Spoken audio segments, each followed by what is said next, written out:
ஆஃபீஸ்லேருந்து வீட்டுக்கு வரவங்க பசியோடு வருவாங்க. தினமும் சுண்டல் மட்டும் வேக வச்சு கொடுன்னு கேட்பாங்க. பட் தினமும் சுண்டல் வேக வச்சா நல்லா இருக்காதுன்ட்டு அப்பப்போ இந்த மாதிரி ஏதாவது டிஃப்ரெண்ட்டாக செய்கிறது. நேற்று பேல்பூரி தான் செஞ்சுருந்தேன். காலையில் உருளைக்கிழங்கு மசாலாவும் பூரியும் சுட்டுருந்தேன். ஸோ அதுலேருந்து ஒரு உருளைக்கிழங்கு எடுத்து ஃப்ரிட்ஜில் வச்சாச்சு. அப்படியே பூரி சுடும் போது அதையும் மெல்லிசாக திரட்டி கிறிஸ்பாக சுட்டு எடுத்து வச்சுட்டேன். ஒரு பவுலில் வெங்காயம் போட்டுட்டு கொஞ்சமாக திருவின கேரட், இந்த கிறிஸ்பாக சுட்ட பூரி, உப்பு, மிளகாய்த்தூள், கொஞ்சமாக லெமன் விட்டு இந்த ஸ்வீட் சாஸுக்காக பேரிச்சம்பழத்தையும் வெல்லத்தையும் மிக்சியில் போட்டு நல்லா நைஸாக அரைச்சி எடுத்து வச்சுட்டேன். அதையும் ஆட் பண்ணிவிட்டு கொஞ்சமாக டொமேட்டோ சாஸும் மிக்ஸ் பண்ணிவிட்டு அந்த பவுலில் இந்த பொரியும் போட்டுட்டு பேல்பூரிக்கு ஹைலைட்டான ஓம்பொடியும் கொத்தமல்லியும் போட்டுட்டு நல்லா மிக்ஸ் பண்ணிட்டா சூப்பரான பேல்பூரி ரெடி.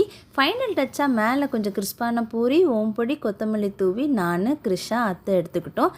அவங்களுக்கு தனியாக எடுத்து வச்சுட்டேன். வந்தோன்னே செஞ்சு தரலான்ட்டு. இப்படிக்கு அன்புடன் லதா.